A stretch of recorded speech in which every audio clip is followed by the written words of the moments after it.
She stands up in the garden where she has been working and looks into the distance. She has sensed a shift in the weather. There is another gust of wind, a buckle of noise in the air, and the tall cypresses sway. She turns and moves uphill towards the house, climbing over a low wall, feeling the first drops of rain on her bare arms. She crosses the loggia and quickly enters the house. In the kitchen she doesn't pause, but goes through it and climbs the stairs, which are in darkness, and then continues along the hall, at the end of which is a wedge of light from an open door. She turns into the room, which is another garden, this one made up of trees and bowers painted over its walls and ceiling. The man lies on the bed, his body exposed to the breeze, and he turns his head slowly towards her as she enters. Every 4 days she washes his black body, beginning at the destroyed feet. She wets a washcloth, and holding it above his ankles, squeezes the water onto him, looking up as he murmurs, seeing his smile. Above the shins the burns are worst, beyond purple, bone. She has nursed him for months, and she knows the body well. The penis sleeping like a seahorse, the thin, tight hips. Hip bones of Christ, she thinks. He is her despairing saint. He lies flat on his back, no pillow. Looking up at the foliage painted onto the ceiling, its canopy of branches, and above that, blue sky. She pours calamine in stripes across his chest, where he is less burned, where she can touch him. She loves the hollow below the lowest rib, its cliff of skin. Reaching his shoulders, she blows cool air onto his neck, and he mutters. "What?" she asks, coming out of her concentration. He turns his dark face with its gray eyes towards her. She puts her hand into her pocket. She unskins the plum with her teeth, withdraws the stone, and passes the flesh of the fruit into his mouth. He whispers again, dragging the listening heart of the young nurse beside him to wherever his mind is, into that well of memory he kept plunging into during those months before he died.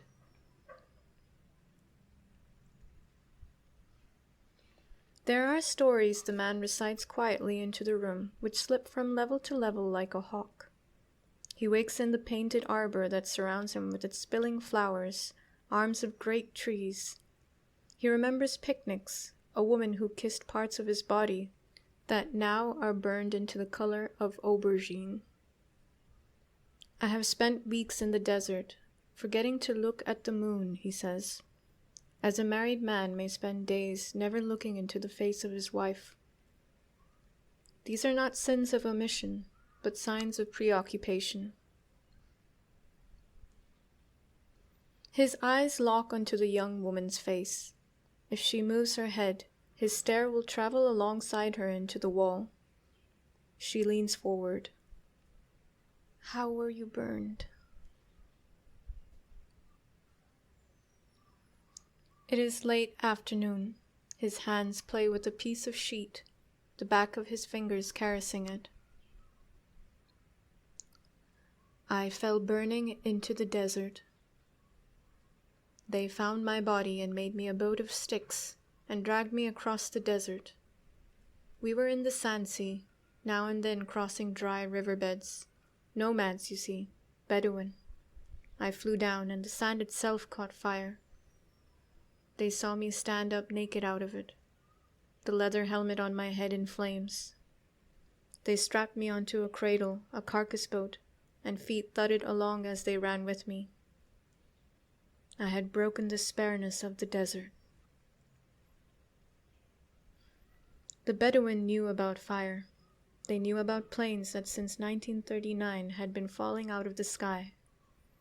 Some of their tools and utensils were made from the metal of crashed planes and tanks. It was the time of the war in heaven. They could recognize the drone of a wounded plane. They knew how to pick their way through such shipwrecks. A small bolt from a cockpit became jewelry.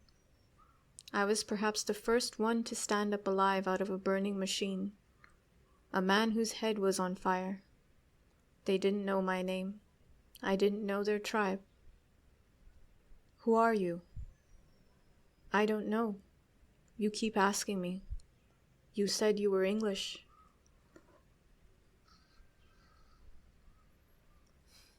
At night, he is never tired enough to sleep. She reads to him from whatever book she is able to find in the library downstairs. The candle flickers over the page and over the young nurse's talking face, barely revealing at this hour the trees and vista that decorate the walls. He listens to her, swallowing her words like water. If it is cold, she moves carefully into the bed and lies beside him. She can place no weight upon him without giving him pain, not even her thin wrist. Sometimes at 2 a.m. he is not yet asleep, his eyes open in the darkness. He could smell the oasis before he saw it, the liquid in the air, the rustle of things, palms and bridles, the banging of tin cans whose deep pitch revealed they were full of water. They poured oil onto large pieces of soft cloth and placed them on him. He was anointed. He could sense the one silent man who always remained beside him, the flavor of his breath when he bent down to unwrap him every 24 hours at nightfall, to examine his skin in the dark. Unclothed, he was once again the man naked beside the blazing aircraft. They spread the layers of gray felt over him. What great nation had found him, he wondered. What country invented such soft dates to be chewed by the man beside him and then passed from that mouth into his? During this time with these people, he could not remember where he was from. He could have been, for all he knew, the enemy he had been fighting from the air. Later, at the hospital in Pisa, he thought he saw beside him the face that had come each night and chewed and softened the dates and passed them down into his mouth. There was no color during those nights, no speech or song. The Bedouins silenced themselves when he was awake. He was on an altar of hammock, and he imagined in his vanity hundreds of them around him, and there may have been just 2 who had found him, plucked the antlered hat of fire from his head. Those 2 he knew only by the taste of saliva that entered him along with the date, or by the sound of their feet running.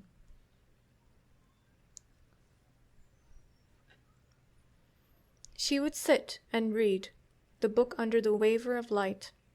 She would glance now and then down the hall of the villa that had been a war hospital, where she had lived with the other nurses before they had all transferred out gradually, the war moving north, the war almost over. This was the time in her life that she fell upon books as the only door out of her cell. They became half her world. She sat at the night table, hunched over, reading of the young boy in India who learned to memorize diverse jewels and objects on a tray, tossed from teacher to teacher, those who taught him dialect, those who taught him memory, those who taught him to escape the hypnotic. The book lay on her lap. She realized that for more than 5 minutes she had been looking at the porousness of the paper, the crease at the corner of page 17 which someone had folded over as a mark. She brushed her hand over its skin, a scurry in her mind like a mouse in the ceiling, a moth on the night window. She looked down the hall, though there was no one else living there now. No one except the English patient and herself in the Villa San Girolamo. She had enough vegetables planted in the bombed-out orchard above the house for them to survive, a man coming now and then from the town with whom she would trade soap and sheets and whatever there was left in this war hospital for other essentials. Some beans, some meats. The man had left her 2 bottles of wine, and each night after she had lain with the Englishman and he was asleep, she would ceremoniously pour herself a small beaker and carry it back to the night table just outside the 3/4 closed door, and sip away further into whatever book she was reading. So the books for the Englishman, as he listened intently or not, had gaps of plot like sections of a road washed out by storms, missing incidents as if locusts had consumed a section of tapestry, as if plaster loosened by the bombing had fallen away from a mural at night. The villa that she and the Englishman inhabited now was much like that. Some rooms could not be entered because of rubble. One bomb crater allowed moon and rain into the library downstairs, where there was in one corner a permanently soaked armchair. She was not concerned about the Englishman as far as the gaps in plot were concerned. She gave no summary of the missing chapters. She simply brought out the book and said, "Page 96," or "Page 111." That was the only locator.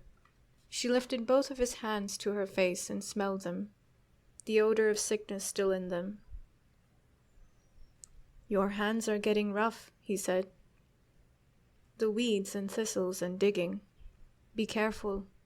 I warned you about the dangers." "I know." Then she began to read. Her father had taught her about hands, about a dog's paws. Whenever her father was alone with a dog in a house, he would lean over and smell the skin at the base of its paw. "This," he would say, as if coming away from a brandy snifter, "is the greatest smell in the world. A bouquet. Great rumours of travel." She would pretend disgust, but the dog's paw was a wonder. The smell of it never suggested dirt. "It's a cathedral," her father had said. "So-and-so's garden, that field of grasses. A walk through cyclamen."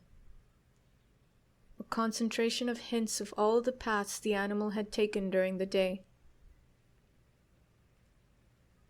A scurry in the ceiling like a mouse. And she looked up from the book again.